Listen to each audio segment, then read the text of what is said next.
बुरे काम का बुरा नतीजा। एक गांव में एक ब्राह्मण अपनी पत्नी के साथ काफी खुशहाल जिंदगी व्यतीत कर रहा था।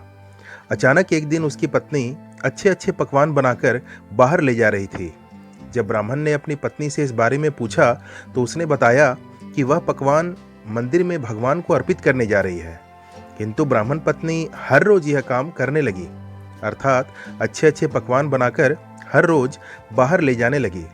पूछने पर वह यही जवाब देती कि वह ये पकवान भगवान को चढ़ाने जा रही है।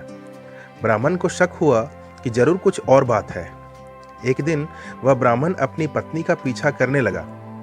उसने देखा कि सच में पत्नी मंदिर ही जा रही थी, किंतु वह गांव के मंदिर नहीं बल्कि गांव के बाहर कुछ दूरी पर एक दूसरी मंदिर जा रही थी। ब्राह्मण उस मंदिर में मूर्ति के पीछे छिप गया।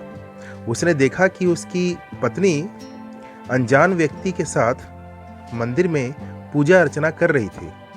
पूजा के पश्चात मंदिर के प्रांगण के बगल में बैठकर उसकी पत्नी अपने हाथों से वह पकवान उस अनजान व्यक्ति को खिला रही थी। ब्राह्मण उनकी बातों को गौर से सुनने का प्रयास करने लगा। वह अनजान व्यक्ति उसकी पत्नी को एक जड़ी बूटी देकर बोल रहा था कि इसे दूध में मिलाकर अपने पति को खिला दिया करो। इससे कुछ ही दिनों में तुम्हारे पति की आंखों की रोशनी चली जाएगी, फिर हम दोनों बेफिक्र होकर मिल सकेंगे। ब्राह्मण सारी बात समझ चुका था। वह अपनी पत्नी द्वारा दिए जाने वाले दूध के गिलास को लेता तो जरूर था, पर छिपकर हर रोज उसे फेंक दिया करता था। ब्राह्मण धीरे धीरे अंधा होने का नाटक करने लगा।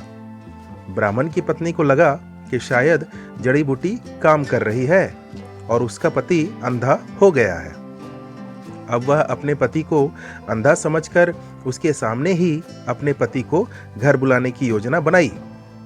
एक दिन जब सच में उसका प्रेमी घर आया तो ब्राह्मण ने लाठी से उसे इतना मारा कि वह अधमरा हो गया और किसी तरह वहां से भाग गया।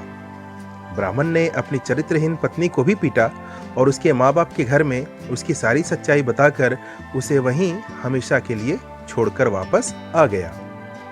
इस कहानी से हमें यह शिक्षा मिलती है कि जो हमसे सच्चा प्रेम करता हो उसके साथ कभी भी विश्वासघात नहीं करना चाहिए। कहानी अगर पसंद आई हो तो वीडियो को लाइक और चैनल को सब्सक्राइब जरूर करें। धन्यवाद।